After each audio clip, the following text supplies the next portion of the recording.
What happens when someone confesses their biggest lie of 15 years on live television and Dr. Phil stops the tape? Stop. Stop the tape right now. Dr. Phil's voice cut through the studio like a knife. The cameras froze. The audience went silent. On stage, a woman named Jennifer sat trembling, tears streaming down her face, having just admitted the unthinkable. For 15 years, she had lied about who fathered her daughter. What happened in the next 60 seconds would change that family forever.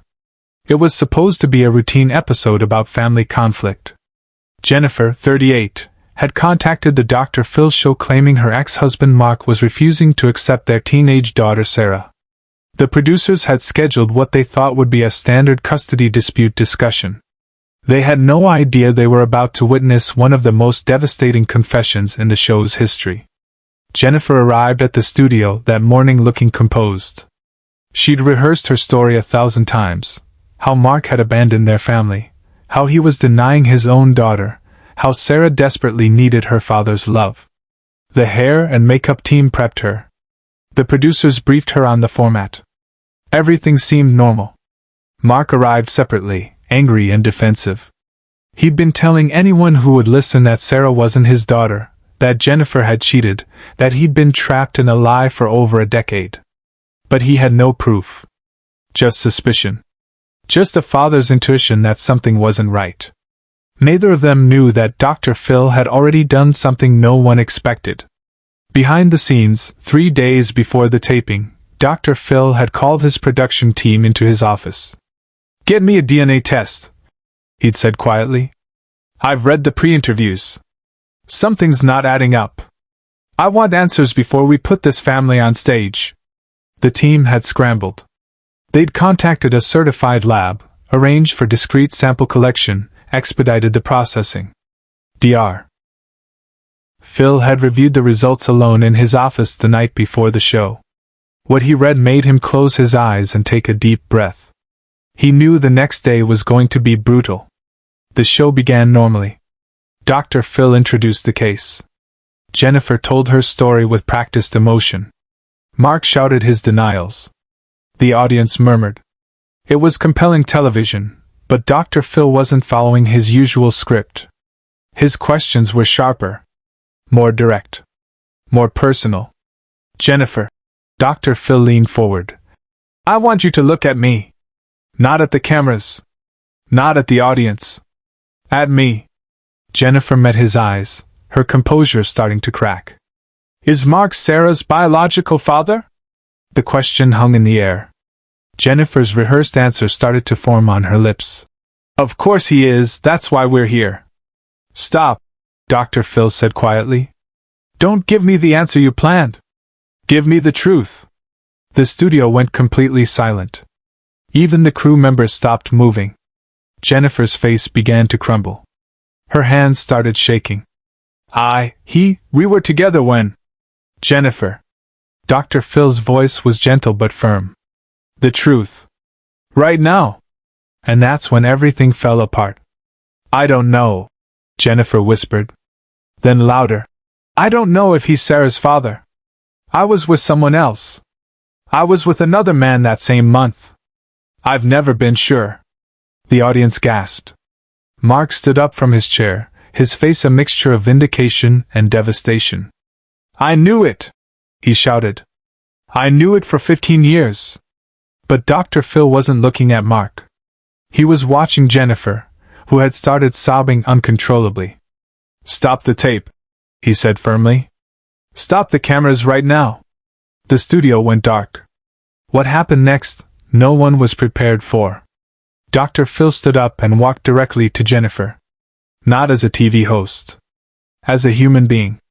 He knelt beside her chair, putting himself at her eye level. "Jennifer, look at me." His voice was barely above a whisper, but in the silent studio, everyone could hear. "You've been carrying this for 15 years. 15 years. Do you understand what you've done to yourself? To Mark? To Sarah?" Jennifer couldn't speak. She was hyperventilating, her entire body shaking. Dr. Phil turned to his lead producer off camera. "Bring me the envelope. Now." Subscribe and leave a comment, because the most powerful part of this story is still ahead. A production assistant rushed forward with a sealed manila envelope. Dr. Phil took it, weighing it in his hands. Inside was the DNA test result. The answer that would change everything. But he didn't open it immediately. Instead, he did something that stunned his staff. He called Mark over. "Mark, come here. Sit down next to Jennifer." Mark was furious. "I'm not sitting next to her after." "Mark." Dr. Phil's voice was steel. "Sit down." Mark sat. The three of them formed a triangle on stage: Dr. Phil, Jennifer, and Mark. The audience watched in complete silence. This wasn't television anymore. This was raw human drama. "Jennifer," Dr. Phil said, "before I open this envelope, I need you to understand something. You have a 15-year-old daughter backstage right now. She has no idea what's happening out here. In about 10 minutes, we're going to bring her out here, and her entire world is going to change." Jennifer's sobs intensified. "So I'm going to ask you one more time, and I need the complete truth. Who else could be Sarah's father?" What Jennifer said next made Dr. Phil close his eyes and take a breath before continuing. "His name was David," Jennifer whispered. "He was Mark's best friend. It only happened once. At a party. Mark was out of town. I never told anyone. When I found out I was pregnant, I convinced myself it had to be Mark's baby. I convinced myself so hard that I started to believe it." Mark's face went white. "David? David? We were best men at each other's weddings. He's Sarah's godfather. He's been in her life this whole time? He doesn't know," Jennifer said quickly. "He has no idea. He moved away years ago. He has his own family now." Dr. Phil held up the envelope. "This test was done 3 days ago using samples from both you and Mark. It will tell us definitively whether Mark is Sarah's biological father." He looked at Mark. "Do you want to know?" Mark's hands were trembling. "I've wanted to know for 15 years. Dr. Phil looked at Jennifer. "And you?" Jennifer couldn't speak. She just nodded. Dr. Phil opened the envelope. The sound of the paper tearing seemed impossibly loud in the silent studio. He read the results silently, his face unreadable. Then he carefully folded the paper and set it down.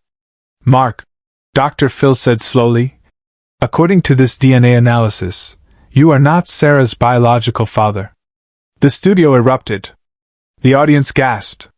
Jennifer collapsed forward, her face in her hands making sounds that weren't quite words. Mark stood up, paced 3 steps, sat back down, stood up again. But Dr. Phil wasn't done. "Mark, sit down. I need you to hear something." Mark sat, his face a mask of shock and vindication. "You may not be her biological father, but you've been her dad for 15 years. That little girl backstage? She knows one father. You. The question now is, what are you going to do with this information?" The question landed like a bomb. Mark looked at Dr. Phil like he'd lost his mind. "What am I going to do?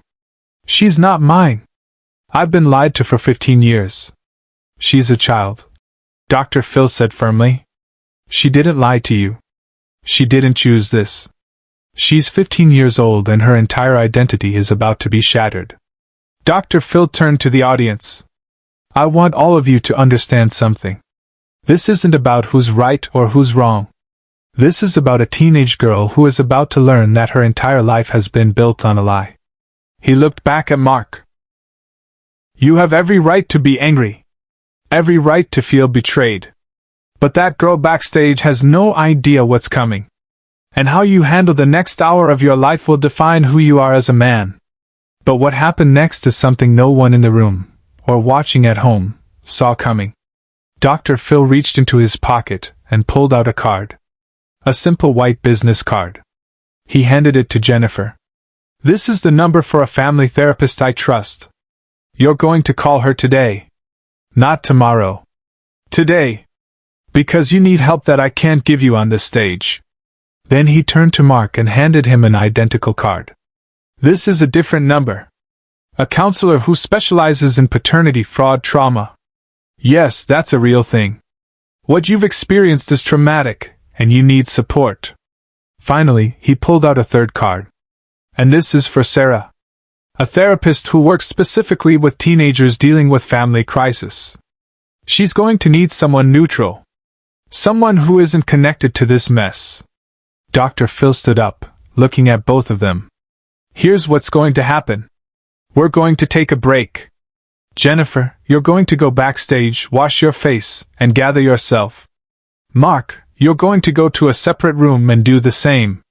And then we're going to bring Sarah out here, and we're going to tell her together. I can't, Jennifer whispered. I can't face her. Yes, you can, Dr. Phil said firmly. Because you're her mother, and this is your responsibility. You created this situation. You're going to be there when we fix it. The break lasted 15 minutes. The audience stayed silent, processing what they'd witnessed. Production staff scrambled to prepare for what would come next. Counselors were brought in. Security was increased. Everyone knew the next segment was going to be the most difficult thing they'd ever filmed. When they came back, Sarah walked onto the stage. She was a beautiful 15-year-old with Mark's eyes. Or what everyone had always thought were Mark's eyes. She looked confused, seeing both her parents on stage, both clearly having been crying. Mom? Dad? What's going on? Dr. Phil gestured for her to sit down. Sarah, I need you to sit between your parents. Can you do that for me? Sarah sat, looking back and forth between them. You're scaring me. Sarah, Dr. Phil said gently, your parents have something they need to tell you. And I'm going to be here with you while they do. Is that okay? Sarah nodded, her eyes already starting to fill with tears. Dr. Phil looked at Jennifer. It's time. What followed was one of the most painful conversations ever broadcast on television. Jennifer, through tears, told her daughter the truth. That she'd been unfaithful. That she wasn't sure who Sarah's father was. That Mark might not be her biological dad. Sarah's face went through a dozen emotions in seconds: confusion, disbelief, hurt, anger, betrayal. So Dad isn't my dad? Sarah's voice was small, broken. Mark, to his credit, reached for her hand. Sarah, I raised you. I was there when you were born. I taught you to ride a bike. I've been to every softball game. DNA doesn't change that.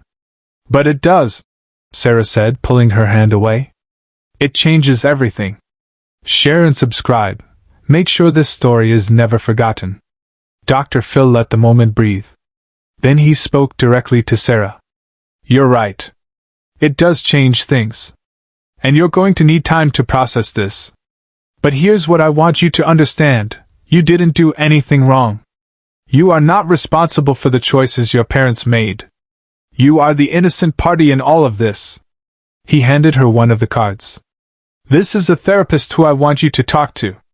Not because there's anything wrong with you, but because you're going through something incredibly difficult, and you deserve support. Sarah took the card with shaking hands. Dr. Phil looked at all three of them. This family is going to need a lot of help. Professional help. But here's what I know, you can survive this. I've seen families survive worse. But it's going to require honesty, therapy, and time. A lot of time. He turned to Jennifer. You're going to have to live with the consequences of your choices. That includes being honest with David.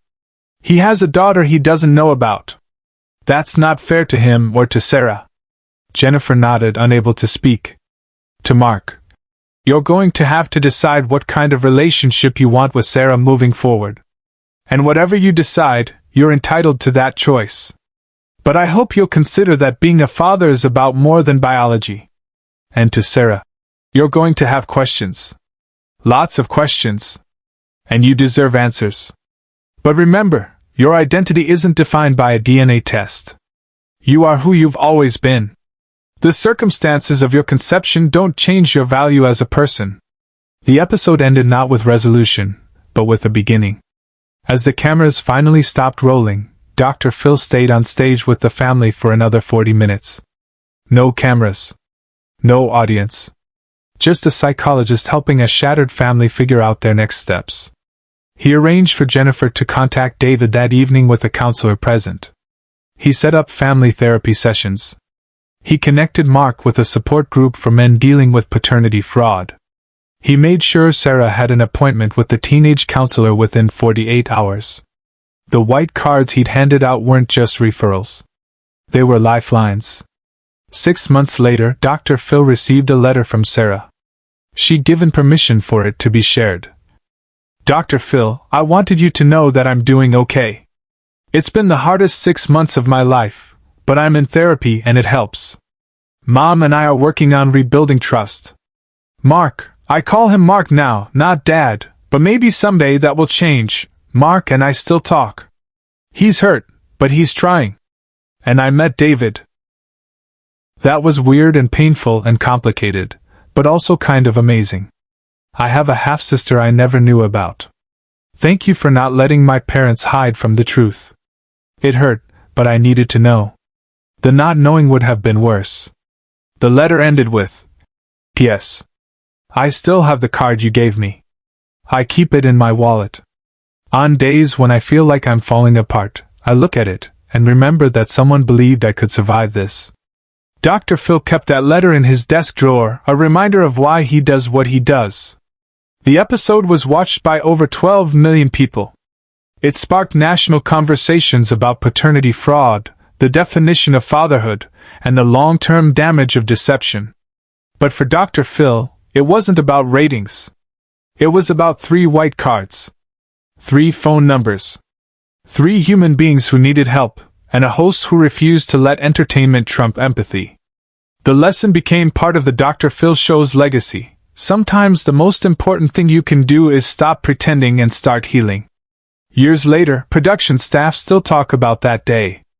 About how Dr. Phil transformed from TV host to healer in a single moment. And somewhere, a young woman still carries one of those cards in her wallet, a reminder that truth, no matter how painful, is better than living a lie.